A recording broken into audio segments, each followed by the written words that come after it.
Why aren't we more scared of the climate crisis? It's complicated. Despite extreme heat and weather in the U.S., most Americans aren't cowering in fear. There's a psychological reason for it. This summer in the United States, millions of people have experienced the intense effects of the climate crisis. The heat dome that has gripped the Southwest for the past 3 weeks is expanding into the southeastern states. Catastrophic flooding in the Northeast has claimed lives and wiped out farmers' crops. And the worst wildfire season in Canadian history has not only caused tens of thousands of Indigenous people to be displaced, but the accompanying smoke has also billowed over into the northeastern and Midwest U.S., setting records for poor air quality. In many cases, these events have caused irreparable damage and trauma to those directly affected, and can certainly feel like they're encroaching on those people on the periphery. And yet despite the fact that we're living through a climate disaster, most Americans aren't cowering in fear every day about the future of our planet. There's a psychological reason for that. We don't have to be overwhelmed by climate anxiety. Feel the pain, then act. For one, the climate crisis is a much lower priority for Americans than other national issues, such as the economy and healthcare costs. That isn't to say that we aren't concerned. 2/3 of Americans say they are at least somewhat worried about global warming, while 30% are very worried, per a Yale University survey.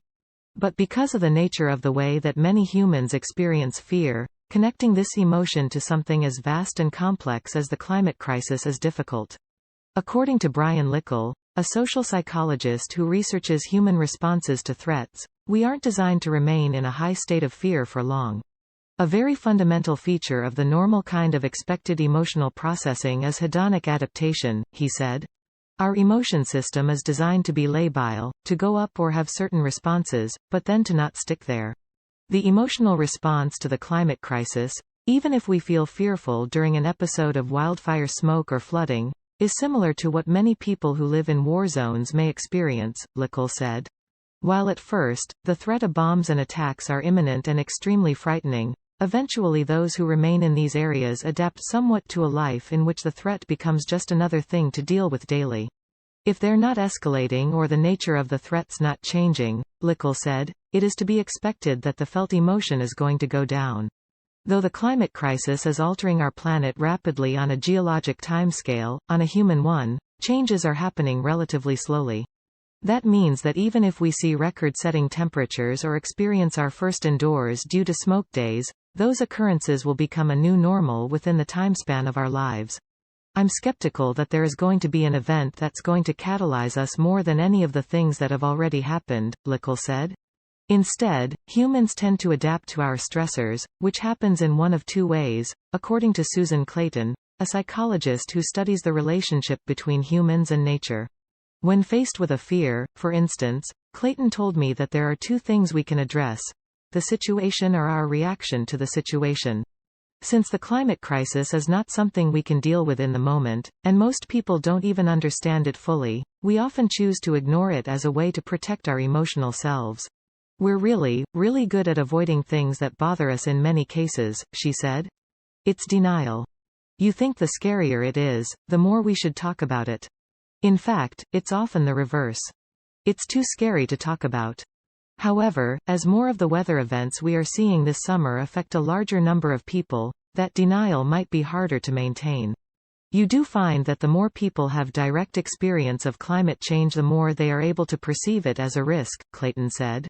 It's kind of hard to engage in denial after your own house is burned down or gets flooded.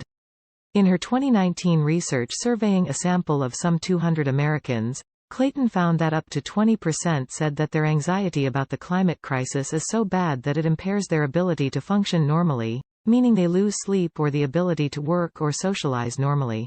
One part of the discussion that tends to come up, though, especially among young people, is the concern that others aren't worrying enough.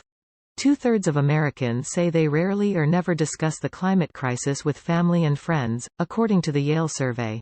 Clayton says this is probably also due to how humans process and internalize fear privately.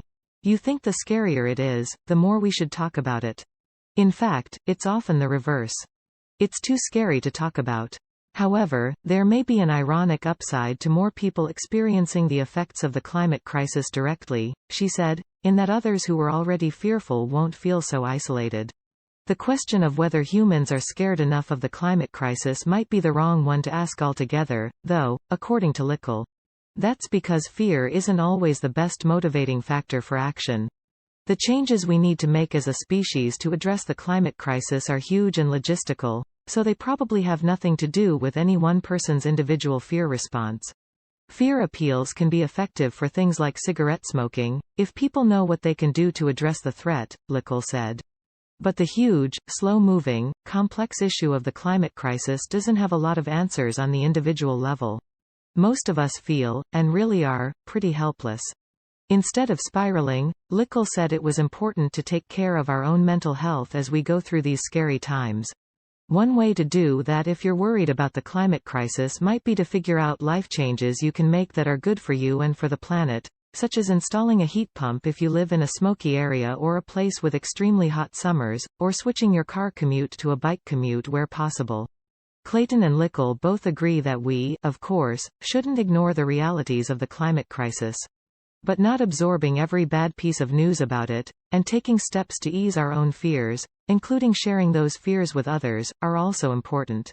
After all, Clayton noted, nothing will be addressed if everyone just becomes stressed out and anxious all the time. Our ability to eventually affect change, big or small, is directly tied to how we manage the stressors that come along with this issue.